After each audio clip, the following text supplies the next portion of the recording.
প্রথম দিন আবারও চলে এলাম রান্নাঘরে। আর দেখো আজকে শ্রাবণ মাসের প্রথম দিন, এই জন্য আমি সব কিছু আজকে নিরামিষ রান্না করব। আমি মুগ ডালটাকে ভেজে নিচ্ছি, মুগ ডাল করবো।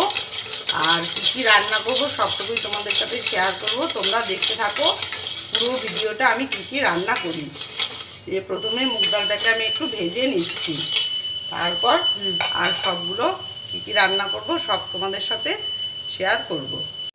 ডালটাকে ভালো করে সেদ্ধ করে নিয়েছি। এবার আমি ফোড়ন দেব, তৈরি করব ভেজ ডাল। তার জন্য কড়াইতে সরষের তেল দিয়ে দিয়েছি। আর এবার ফোড়নে দেব দুটো শুকনো লঙ্কা, তেজপাতা, জিরে। ফোড়নটা একটু ভেজে নেব। একটু ভেজে নিয়ে এবার দিয়ে দেব এই যে ছোটো ছোটো করে কেটে রেখেছি গাজর আর বিনস। এটাকে আবার একটু ভালো করে ভেজে নেব। বিনসটা ভালো করে ভেজে নিলাম। এবার দিয়ে দেব একটু কাঁচা লঙ্কা, টমেটো আর আদা বাটা।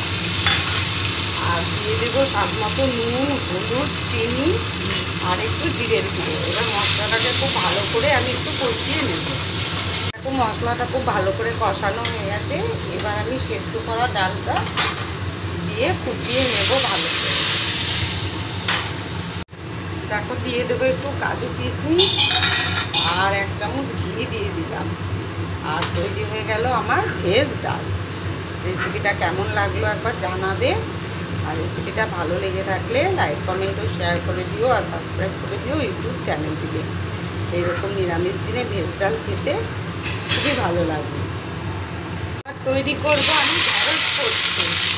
দেখো ঢ্যাঁড়সগুলোকে ভালো করে আগে কড়াইতে তেল দিয়ে ভেজে নেব। তারপর আমি পোস্ত বাটা দিয়ে দেবো। ঢ্যাঁড়সটাকে ভালো করে ভেজে নিয়ে দিয়ে দিলাম পোস্ত আর লঙ্কা বাটা আর নুন, হলুদ আর একটু চিনি। ভালো করে কষিয়ে নিয়ে তারপর একটু জল দিয়ে ফুটিয়ে নিয়েই আমার তৈরি হয়ে যাবে ঢ্যাঁড়স পোস্ত। হয়ে গেছে আমার ঢ্যাঁড়স পোস্ত।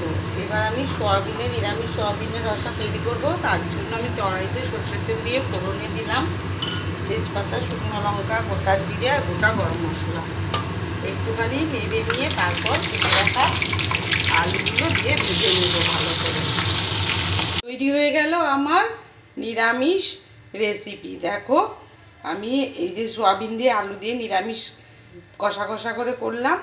আর এদিকে করলাম ভেজ ডাল। আর এই যে পোস্ত বাটা করেছি ঢ্যাঁড়স দিয়ে।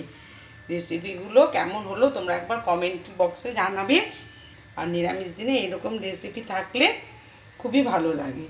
আর একটু পাঁপড় ভাজা করে নেব, তাহলেই আমার রেডি হয়ে যাবে আজকের নিরামিষ রেসিপি।